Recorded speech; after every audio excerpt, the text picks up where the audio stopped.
Looking at the Ukrainian crisis continuing to make an economic impact. Today, the finance ministry said Russia could likely enter recession. Growth for the first quarter of this year contracted 0.5%, and the ministry doesn't expect any improvement for the second quarter. Analysts say the country is over-dependent on energy exports like gas to Ukraine and other Eastern European states, but also officials have failed to modernize the economy. The finance ministry also revised down its estimate of net capital that would leave Russia in 2014 from $100 billion to $80 billion. It's Russia's toughest economic condition since 2009, when the country went into a deep slowdown. Staying with that story now. After the Kremlin declared the Ukrainian territory Crimea part of Russia, it appears Vladimir Putin has ambitious plans for the region. Today, the Russian president presented a draft law to create a gambling zone in Crimea. There are only 4 such zones in all of Russia. So could Crimea become the Russian Las Vegas? It is home to Russia's Black Sea Fleet and is also a prime holiday destination for vacationing Russians. The region is also to receive nearly $9 billion of funds that were slated for the Russian pension fund. According to officials, that's enough to support Crimea's economy for more than 1 year.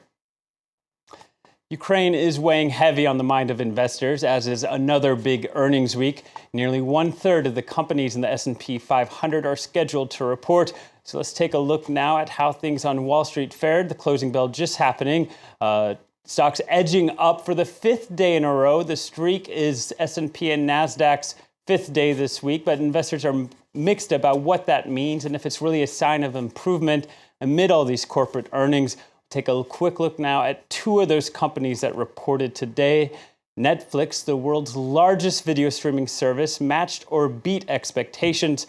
First quarter revenue was $1.27 billion as expected, but the site said it had gained at 1.75 million new subscribers outside of the United States, beating forecasts. There was concern the stock was overvalued. It slumped recently alongside other big names in technology, but last year Netflix soared 300%, making it S&P 500's biggest percentage gainer. Another results story, Halliburton had a positive first quarter, posting $622 million in net income. Revenue was up in the Middle East and Asia. The earnings reversed course from last year's losses when results were hurt by charges related to the 2010 Gulf of Mexico oil spill. The group is optimistic that there could be an upturn in the North American market as the demand of fracking grows. Well, time now for Kraft Foods is voluntarily recalling more than 43,000 kilograms of hot dogs after it was discovered they may contain cheese. The company believes its classic cheese dogs were mistakenly packaged as classic wieners, an unwelcome surprise for those with an allergy to dairy. A customer alerted Kraft to the mistake Friday, and U.S. Food and Safety authorities labeled the situation a Class 1 safety hazard. Well, Paris is one of the world's top tourist destinations.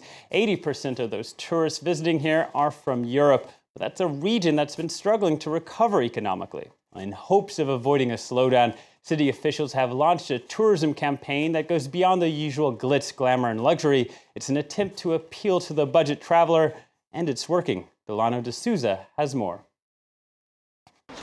This Belgian family are visiting Paris on a shoestring budget. For a 2-day visit that includes transport and lodging, they've paid around €100 each. A visit to a famous perfumery and a picnic were organized by their tour operator. But they're making sacrifices not all families are willing to make. Their journey from Belgium lasted 6 hours, and when visiting the sites in Paris, they either walk or take the metro. Their hotel is also located 15 kilometers outside the city.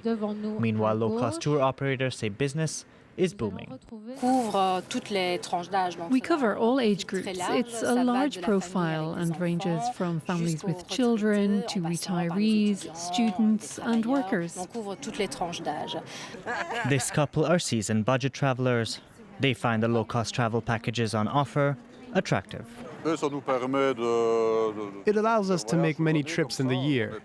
We're used to small visits as opposed to longer holidays that last for weeks.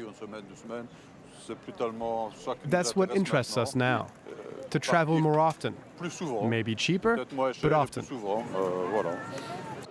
Clients pay extra for each add-on, for instance €12 for this cruise on the Seine.